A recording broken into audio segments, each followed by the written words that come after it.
और ये बच्चे कल के हिंदुस्तान के मालिक होंगे। अमित शाह चोर, मोदी चोर, गुंडे, हत्यारों ने। मैं अभी भी जिंदा ही हूँ। ये 25वां दिन है मेरे अनशन का। भविष्य के बारे में मैं बात कर रहा हूँ। अपने ही जवान गुलाम थे, उन्होंने गोली मारी थी, अब में फिर फर्क इतना है, आपने लाठी मारी है। सर की कीमत है देश में, सर की लोकतंत्र है। मैं इस प्रदर्शन के खिलाफ हूँ, अगर आप दिखा सकें तो। जुलाई 2026 की एक शाम दिल्ली की सड़कों पर हजारों युवा उतर आए। नारे, बैरिकेड, पुलिस की गाड़ियां और एक सवाल जो हर तख्ती पर लिखा था, हमारी मेहनत का हिसाब कौन देगा। 3 और 7 मई 2026 को नीट यूजी परीक्षा आयोजित हुई, लेकिन परीक्षा के बाद पेपर लीक की शिकायतें सामने आई। इसके बाद नेशनल टेस्टिंग एजेंसी ने दोनों परीक्षाएं रद्द कर दी। 15 मई को शिक्षा मंत्री धर्मेंद्र प्रधान ने प्रेस वार्ता में स्वीकार किया कि टेस्ट पेपर की आड़ में असली प्रश्न पत्र लीक हुआ था। सीबीआई जाँच शुरू हुई और कई गिरफ्तारियां हुई।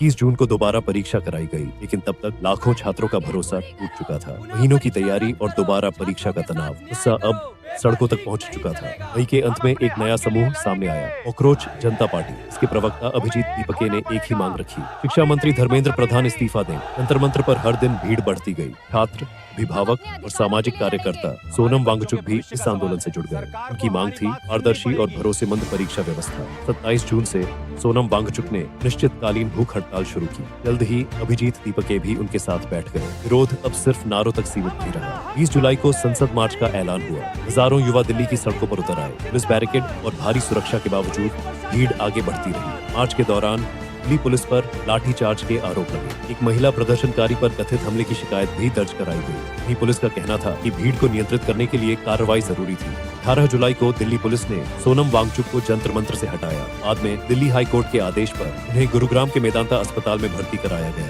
अस्पताल से भी वांगचुक ने प्रदर्शनकारियों से शांति बनाए रखने की अपील की। उन्होंने लिखा, चाहे दूसरा पक्ष जो भी करे, हमारा जवाब सिर्फ कूल होना चाहिए। नेता प्रतिपक्ष राहुल गांधी और इंडिया गठबंधन के सांसद भी प्रदर्शनकारियों के समर्थन में उतरे। गांधी स्मृति पर धरना दिया गया और प्रधानमंत्री आवास के बाहर भी प्रदर्शन हुआ। दूसरी ओर शिक्षा मंत्री धर्मेंद्र प्रधान ने विपक्ष पर छात्रों को राजनीतिक मोहरा बनाने का आरोप लगाया। उनका कहना था कि सरकार संसद में हर चर्चा के लिए तैयार है, लेकिन तमाशे के लिए नहीं। हर छात्र की राय एक जैसी नहीं थी। नीट में दूसरी रैंक लाने वाले पंशुल बंसल ने कहा कि उन्होंने प्रदर्शन की बजाय पढ़ाई पर ध्यान देना चुना। इस बयान पर सोशल मीडिया में नई बहस शुरू हो गई। विरोध की गूंज राजनीतिक सीमाओं से आगे निकल गई। पूर्व मुख्यमंत्री नवीन पटनायक ने भी स्थिति को गंभीर बताते हुए मंत्री के इस्तीफे की मांग का समर्थन किया। सुरक्षा के मद्देनजर दिल्ली के 17 मेट्रो स्टेशन बंद करने पड़े। गुवाहाटी से लेकर कई अन्य शहरों तक छात्रों ने एकजुटता में प्रदर्शन किया। यह अब सिर्फ दिल्ली की कहानी नहीं रही। इस पूरे आंदोलन के पीछे उन छात्रों की याद भी थी जिन्होंने परीक्षा के दबाव में अपनी जान गंवाई। प्रदर्शनकारियों के लिए